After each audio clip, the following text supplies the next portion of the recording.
नमस्कार। कक्षा द्वादशी वर्ग कला विषय इतिहास, इसका पहला अध्याय हमने भारत का वैभवपूर्ण अतीत, इसका पहला पार्ट पढ़ा था। आज पढ़ेंगे पार्ट सेकंड। जो हमने पढ़ा था उससे आगे है वैभवशाली भारतीय संस्कृति का विश्व संचार।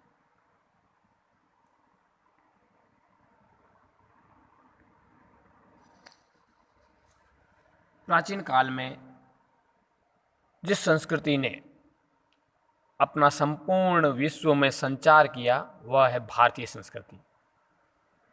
यह संचार सांस्कृतिक विनिमय के स्वरूप था।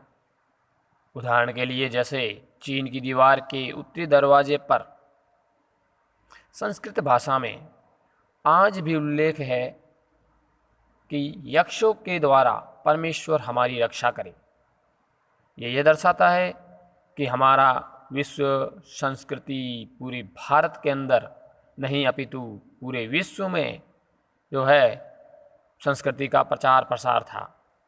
इतिहासकार म्यूर ने लिखा है कि भारत के प्राकृतिक सौंदर्य की भव्यता, विविधता और वनस्पतियों के उत्पादन की समूची दुनिया में बराबरी नहीं है।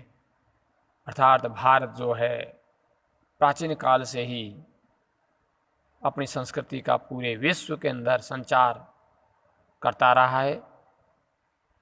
इसी प्रकार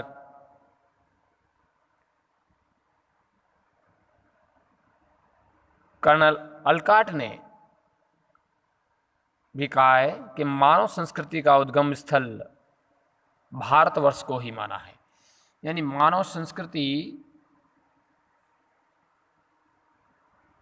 का जो है कहीं विकास या उद्गम हुआ है तो वह हुआ है भारतवर्ष में।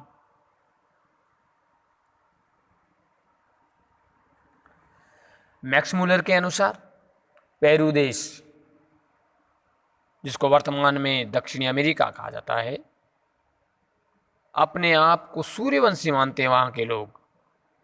विजयदशमी पर्व, राम शीतोत्सव, बाद में राम जन्मोत्सव आज भी मनाते हैं। इस प्रकार हम कह सकते हैं कि भारत प्राचीन काल से ही वैभवशाली और समृद्ध रहा है। अग्नि पुराण में भारत को जम्बूद्वीप कहा गया है। इसी प्रकार द्वीपांतर यानी समुद्री पार के भारतीय प्रदेशों को द्वीपांतर कहा जाता था। इसमें 9 द्वीप थे। सांस्कृतिक भारत में वर्तमान Java, Sumatra, Malaya, Kamboj, Shyam, Champa, Burma, Lanka आदि सम्मिलित थे। शक्तिशाली जलयानों में बैठकर भारतीय Brahmadesh, Shyam, Indonesia, Malaysia, Australia, Borneo, Philippine, Japan व कोरिया तक पहुँचे और वहीं अपना राजनीतिक तथा सांस्कृतिक साम्राज्य स्थापित किया था। प्रशांत महासागर के द्वीपों पर अपना निवास बनाया तथा पश्चिमी भारत के बंदरगाहों से द्रविड़ पर्यटक एवं नाविक सोमालीलैंड से लेकर दक्षिणी अफ्रीका तक के समस्त पूर्वी समुद्र तट पर भी अपने वास स्थल बनाने में सफल हुए।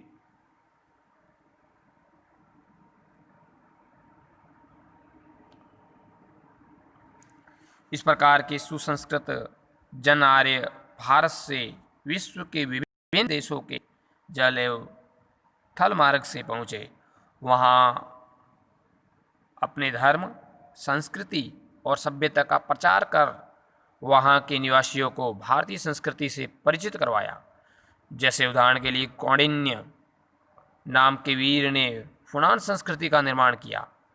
कंबू ने कंबोडिया पहुँचा और वहाँ संस्कृति का प्रचार प्रसार किया।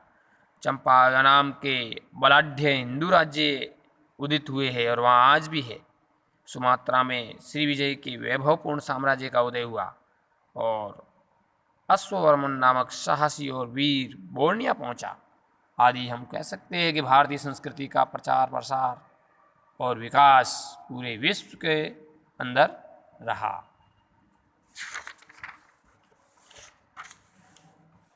इन साहसी वीरों ने भारतीय दर्शन, विज्ञान और ज्योतिष, गणित, स्थापत्य, युद्ध शास्त्र और नीति शास्त्र, संगीत व वैदिक ग्रंथों का विश्व में प्रसार किया। इसी प्रकार Indonesia, Cambodia, Indo China, Borneo से संस्कृत भाषा के सैकड़ों लेख भी मिले हैं। जावा में आज भी शक काल गणना का प्रचलन है। यहाँ के शिव, विष्णु एवं बौद्ध मंदिर भारतीय संस्कृति की प्रतीक है। अगला बिंदु है प्राचीन भारत में नाविक शक्ति।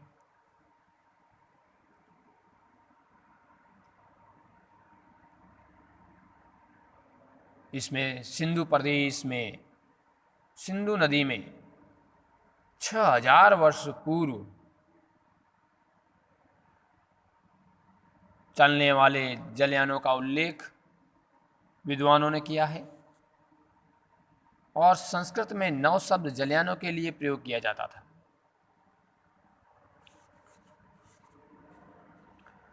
और इस समय इस विद्या को नवगति के नाम से भी जाना जाता था।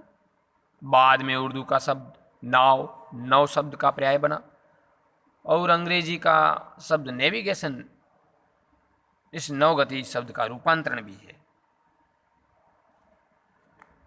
कोलंबस के पैदा होने के 1000 वर्ष पूर्व भारत में जो जलयान बनाए जाते थे वह इतने शक्तिशाली थे कि वह हिंद महासागर और प्रशांत महासागर के खुले समुद्र में भयंकर समुद्री तूफानों को सफलतापूर्वक झेलते हुए 1000 यात्रियों को लेकर सुदूर देशों को जा सकते थे। यानी प्राचीन भारत के विकसित जो है इस बंदरगाहों के माध्यम से हम प्राचीन भारत में नाविक शक्ति को जान सकते हैं। प्राचीन भारत के विकसित बंदरगाहों में सौराष्ट्र का लोथल बंदरगाह जो शास्त्र शुद्ध प्रणाली से बना था, पश्चिमी तट पर सोपारा व भृगु-कच्छ बंदरगाह प्रथम शताब्दी में जो है पेरिपल्स में भी चोल, दभोल, राजापुर,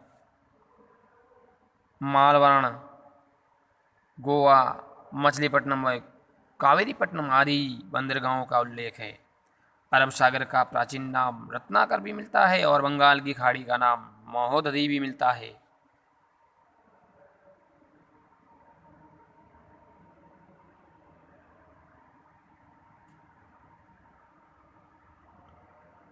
आगे धार के राजा भोज द्वारा लिखित पुस्तक युक्तिकल्पतरु में नौका निर्माण एवं नौकाओं के प्रकार का भी उल्लेख है। नौकाओं के समूह के प्रमुख अधिकारी को नौकाध्यक्ष कहते हैं। प्रत्येक नौका के प्रमुख को कर्णधार या महासारथ भी कहते थे। पतवार संभालने का कार्य करने वाले नियामक कहलाता था तथा जलपोतों के प्रबंधन के लिए स्वतंत्र अधिकारी होते थे जिन्हें दत्र रश्मि ग्राहक कहते थे।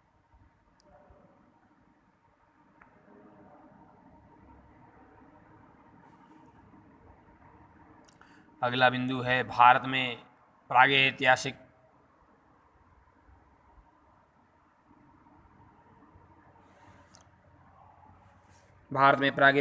ऐतिहासिक और पाषाण संस्कृति।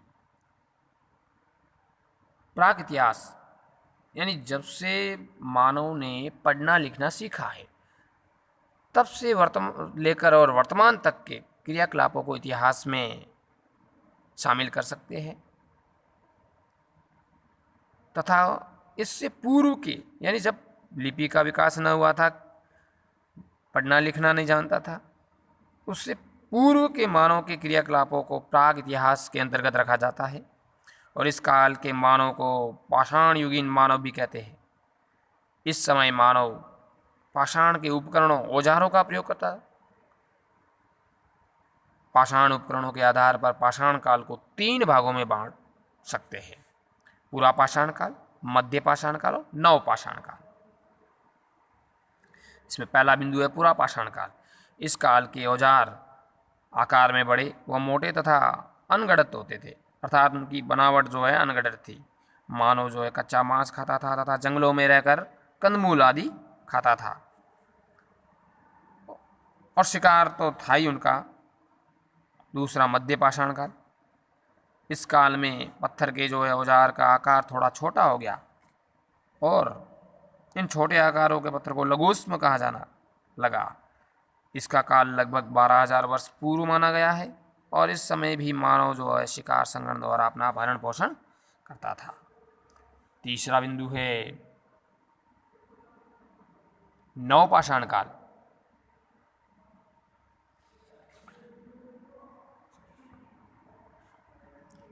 नवपाषाण काल, इस काल का मानव जो है कृषि व पशुपालन की ओर अग्रसर हुआ, और मानव झोपड़ियों में स्थायी निवास भी करने लगा। अग्नि का आविष्कार भी इस नवपाषाण काल में हो गया।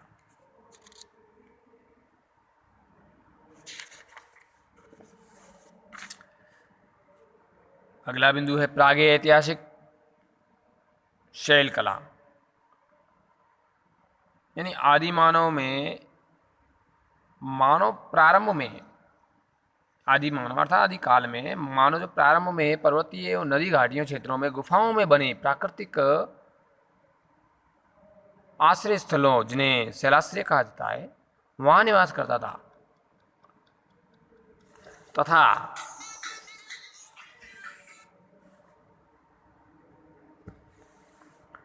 शैलाश्रयों की छतों और दीवारों पर चित्रांकन किया जाता था। इन शैलाश्रयों की छतों और दीवारों पर जो चित्रांकन किया जाता था, उन्हें ही शैल चित्र कला कहते थे, और मानव ने जीवन के विभिन्न पक्षों की अभिव्यक्ति चित्रों के माध्यम से ही की है, जैसे मध्य प्रदेश के भीमबेटका व पंचमढ़ी की गुफाएं और अजंता एलोरा की भी गुफाएं। ये सारा ही प्रागैतिहासिक शैल कला है। इस प्रकार हमने आज सेकंड पार्ट पढ़ा। इसके आगे हम कल पढ़ेंगे। इसके कुछ गृह कार्य है आज के, जो आपको अपनी कॉपी में करना है और करना अनिवार्य है। थोड़ा ध्यान से इन प्रश्नों को समझ के करना। पहला प्रश्न,